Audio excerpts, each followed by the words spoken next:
All India मजलिस इत्तेहादुल मुस्लिमीन के उम्मीदवारों का बंगाल में हुआ नामांकन। इस वक्त की बड़ी खबर आपको हम बता रहे हैं। बंगाल के मुर्शिदाबाद में मजलिस इत्तेहादुल मुस्लिमीन के नूर आलम ने सबसे पहले मुर्शिदाबाद में विधानसभा से अपना नामांकन पर्चा दाखिल कर दिया है। नामांकन पर्चा दाखिल करने का सिलसिला जारी है। इस वक्त जो खबरें आ रही है कि मजलिस इत्तेहादुल मुस्लिमीन के राष्ट्रीय अध्यक्ष बैरिस्टर असदुद्दीन ओवैसी साहब का बंगाल में फिर से दौरा की खबरें आ रही है। 10 तारीख का ऐलान किया है। मुर्शिदाबाद में फिर जनसभा करेंगे और साथ ही साथ वहां के लोगों को गोलबंद करने का इरादा बनाए हैं।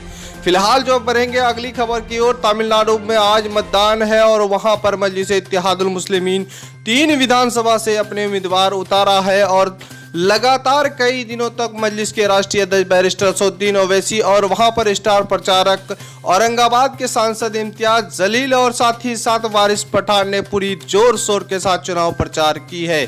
लेकिन आज मतदान है और साथ ही साथ वहां पर तीनों विधानसभा से जीत का दावा ठोक रहा है।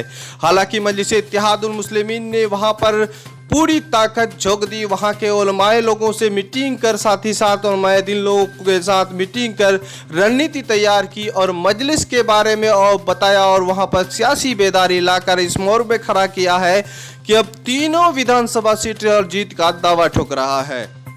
इधर ऑल इंडिया मजलिस इत्तेहादुल मुस्लिमीन के राष्ट्रीय अध्यक्ष बैरिस्टर असदुद्दीन ओवैसी साहब आज कर्नाटक के दौरे पर रहेंगे और कर्नाटक में मजलिस इत्तेहादुल मुस्लिमीन विधानसभा उपचुनाव लड़ रही है और पूरी तैयारी के साथ कर्नाटक में इस बार मजलिस ने पूरी ताकत झोंक दी है। मजलिस इत्तेहादुल मुस्लिमीन देश भर की सियासत में अलग रंग लाके खड़ा कर दिया है, जहां पर लोग मजलिस इत्तेहादुल मुस्लिमीन को भाजपा का एजेंट और तरह तरह के इल्जाम लगा रहे थे, बेबुनियाद खारिज करते दिखाई दे रहा है। मजलिस के राष्ट्रीय अध्यक्ष लगातार अपने हौसले और हिम्मत के साथ आगे बढ़ते जा रहे हैं और लगातार देश के अलग अलग राज्यों का दौरा कर रहे हैं। इस वक्त जो है कई चुनाव सुर्खियों में है। जिस तरह से तमिलनाडु में आज मतदान हो रहा है, 3 सीटों पे विधानसभा चुनाव लड़ रहा है और साथ ही साथ वही कर्नाटक का आज दौरा भी सुर्खियों में है। बताया जा रहा है कि कर्नाटक में उपचुनाव है और उपचुनाव में मजलिस इत्तेहादुल मुस्लिमीन वहां पर जोर शोर के साथ चुनाव लड़ रही है। लगातार इन चुनावों का सुर्खियों में रहना और साथ ही साथ मजलिस के राष्ट्रीय अध्यक्ष का सुर्खियों में रहना अब देश की सियासत में खलबली समझ गया है।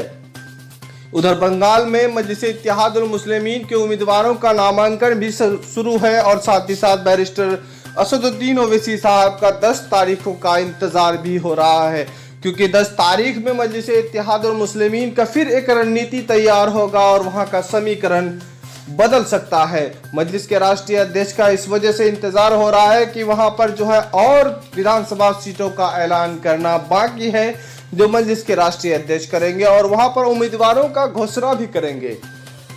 बंगाल चुनाव देश भर में सुर्खियों में बताया जा रहा है। जिस तरह से बंगाल शुरुआती से ही मजलिस को वहां पर तरह तरह का इल्जाम लगता रहा, लेकिन आपको जानकारी देते हुए बता दें कि अगर बंगाल चुनाव में शुरुआती जो समीकरण देखा जा रहा था, ऐसा लग रहा था कि मजलिस इस बार जो है इतिहास रचेगी।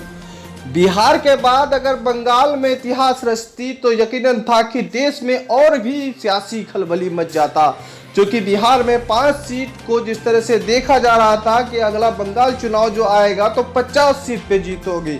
उस वक्त पीरजादा अब्बास सिद्दीकी के गठबंधन को समीकरण दिख रहा था कि यह समीकरण उनका बहुत बड़ा समीकरण था, लेकिन मजलिस के राष्ट्रीय अध्यक्ष बैरिस्टर असदुद्दीन ओवैसी ने पूरी कोशिश की और लगातार पीरजादा अब्बास सिद्दीकी के फैसले के बाद से ही वहां पर सियासी समीकरण बिगड़ गया। ऐसा लग रहा है कि एक तरफ मजलिस इत्तेहादुल मुस्लिमीन टूटती गई। इस वक्त जो है मजलिस इत्तेहादुल मुस्लिमीन भले ही गिरकर संभली हो, लेकिन वहां की सियासत में और भूचाल लाके खड़ा कर दिया है।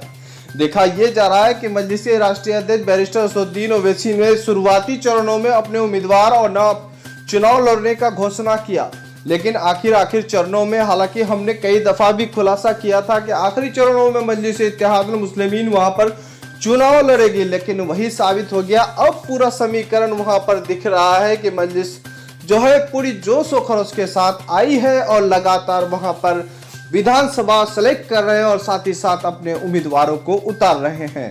देखना यह है कि बंगाल चुनाव जिस तरह से सुर्खियों में आ गया है उस वक्त जब मजलिस के राष्ट्रीय अध्यक्ष बैरिस्टर असदुद्दीन ओवैसी साहब के एंट्री पर रोका गया था। प्रशासन और ममता दीदी की सरकार के इस रवैये से मजलिस इत्तेहादुल मुस्लिमीन को लड़ना वहां पर यकीनी था, चाहे उसका परिणाम जो हो। लेकिन मजलिस वहां पर अपनी क़यादत मजबूत करने के लिए और साथ ही साथ वहां के मुस्लिम माइनॉरिटी इलाका को जो ममता सरकार ने नज़रअंदाज किया है उसको पूरा करने के लिए लगातार काम कर रही है। और पहली सभा में सियासी बेदारी लाकर मजलिस इत्तेहादुल मुस्लिमीन वहां पर मजबूत दिखाई दे रहा। अब लगातार अपने उम्मीदवारों का चयनित कर वहां पर तैयार कर रहे हैं और नामांकन का पूरा प्रक्रिया शुरुआत कर दी है। अब ऐसा लग रहा है कि बंगाल में चुनाव हो रहा है और चुनाव देश भर में सुर्खियों में हो रहा है।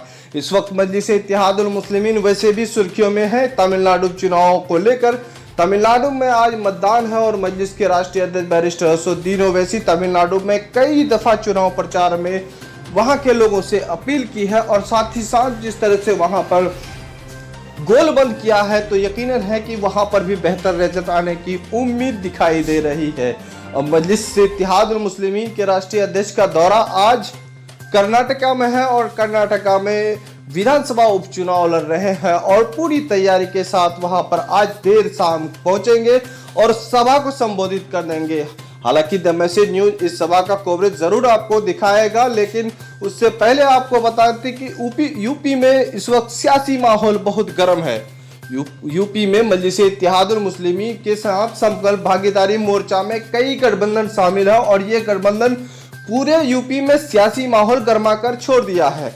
हालांकि बैरिस्टर असदुद्दीन ओवैसी ने कई सभा दौरा किए, साथ ही साथ जौनपुर, टांडा आदि विधानसभा में जिस तरह से मजलिस इत्तेहादुल मुस्लिमीन का लगातार पकड़ दिखाई दे रहा है, ऐसा लग रहा है कि ये जो जिला पंचायत चुनाव यूपी में मजलिस वहां लड़ रही है यकीनन 2022 का संकेत मिल रहा है और नाम निहाद सेकुलर पार्टियों का इस वक्त हवा उड़ गया है और भागीदारी संकल्प मोर्चा इस वक्त वहां पर मजबूत करीबन किला बनकर उभर रही है। यकीनन है कि मजलिस इत्तेहादुल मुस्लिमीन वहां पर चुनाव इस बार 2022 विधानसभा चुनाव लड़े, लेकिन इस वक्त जिला पंचायत चुनाव में काफी मजबूत स्थिति में देखा जा रहा है। संकल्प भागीदारी मोर्चा और एमआईएम वहां पर सरकार बनाने का दावा ठोक रही है। बहरहाल हम चलेंगे बंगाल की रुख करेंगे और बंगाल में इस वक्त काफी सियासी माहौल गर्म है। आखिरी चरणों में ऐसा लग रहा है कि बंगाल इस वक्त सुर्खियों में आ गया है। जब मजलिस इत्तेहादुल मुस्लिमीन के राष्ट्रीय अध्यक्ष बैरिस्टर असदुद्दीन ओवैसी ने बंगाल चुनाव के बारे में घोषणा किया और साथ ही साथ 2 सीटों का ऐलान किया तो ऐसा लग रहा है कि वहां पर एक रणनीति तैयार हो गई। जिस तरह से मजलिस के कार्यकर्ता काफी वहां पर ना उम्मीद थे तो उन लोगों के ऊपर उम्मीद की किरण साबित हो गई है। देखा ये जा रहा है कि इस बार मजलिस इत्तेहादुल मुस्लिमीन अगर बंगाल चुनाव में चुनाव बेहतर जीतती है, अगर 15 सीट या 12 सीट पे चुनाव लड़ती है, यकीनन 5 या 6 सीट पर कामयाब होती है, तो यकीनन है कि उत्तर प्रदेश की सियासी माहौल और गर्म हो सकता है। उत्तर प्रदेश अगर सियासी माहौल गर्म होकर 2022 में मजलिस वहां पर काफी मजबूती के साथ उभर सकती है। तो देखना यह है कि आने वाले दिनों में मजलिस इत्तेहादुल मुस्लिमीन का चुनाव प्रचार बंगाल में किस तरह का होता है और वहां के लोगों को गोलबंद करने में कितने कामयाब रहते हैं। फिलहाल जो देखा जा रहा है कि इस बार बंगाल चुनाव बहुत सुर्खियों में रहेगा, क्योंकि मजलिस इत्तेहादुल मुस्लिमीन वैसे भी जहां पहुंचते हैं तो वो चुनाव सुर्खियों में हो जाता है। गुजरात चुनाव जीतने के बाद मजलिस इत्तेहादुल मुस्लिमीन अब गुजरात के बाद आदि जगहों में नजर मजबूती के साथ पड़ रहा है, क्योंकि गुजरात में पहली दफा नगर चुनाव जीत और साथ ही साथ वहां बीजेपी का गढ़ और कांग्रेस का सफाया। और दूसरी तरफ ये गुजरात में मजलिस इत्तेहादुल मुस्लिमीन तब सुर्खियों में आया जब गोधरा के मेयर पर कब्जा जमा लिया। और मजलिस इत्तेहादुल मुस्लिमीन देश भर में सियासी बेदारी के साथ लोगों के अंदर जोश और जज्बा भी बढ़ रहा है। भले ही मजलिस इत्तेहादुल मुस्लिमीन को लोग पार्टी मुसलमानों की कहे, लेकिन अब देश भर में अब दलित हिंदू बिरादरी काफ़ी ऐसे तबके हैं जो मजलिस के करीब आकर के उनको बारीकी से समझते हैं। जिस तरह से बिहार में मजलिस इत्तेहादुल मुस्लिमीन ने 5 सीट जीतकर इतिहास रचा है और साथ ही साथ 5 विधायक मजलिस इत्तेहादुल मुस्लिमीन के बिहार के जो शिक्षा, स्वास्थ्य, रोजगार आदि मुद्दों को लेकर विधानसभा में आवाज उठा रहा है। ये आवाज पूरे देश भर में फैल रहा है। उधर इम्तियाज जलील साहब लगातार मजलिस इत्तेहादुल मुस्लिमीन के पार्लियामेंट में आवाज उठा रहा है, तो बैरिस्टर असदुद्दीन ओवैसी पहले से ही सुर्खियों में है। इस तरह से ही बात अब आ रहा है कि मजलिस इत्तेहादुल मुस्लिमीन देश के सियासी गलियारों में काफ़ी चर्चे हैं और खास तौर पर बताया ये जा रहा है कि बेहतर राजनीति की शुरुआत देश में मजलिस ही कर चुकी है। अब देखा यह जा रहा है कि बंगाल चुनाव में मजलिस इत्तेहादुल मुस्लिमीन का किस तरह से असर पड़ेगा और साथ ही साथ वहां के कार्यकर्ता कितनी मजबूती के साथ इस बार काम करेगा और बेहतर रिजल्ट लाएगा। फिलहाल शुरू से ही मजलिस के कई बार समीकरण बने, लेकिन कई बार समीकरण टूटे भी। लेकिन इस दफा समीकरण और रणनीति जिस तरह से बनते दिखाई दे रहा है, आने वाले समय में खासतौर पर चुनाव खत्म होने के बाद ऐसा लगेगा कि बंगाल में बेहतर रिजल्ट आएगा, तो यकीनन है कि देश भर में एक और जो है मैसेज जाएगा। जिस तरह से बिहार से ये मैसेज पूरे देश में आज फैल रही है। फिलहाल आपको कई खबरों के साथ हम रूबरू करेंगे। आप देख रहे हैं द मैसेज न्यूज। फिलहाल हम नेक्स्ट अपडेट में सारी बातें को रखेंगे। आज बस इतना ही तक, इजाजत दीजिए। खुदा हाफिज।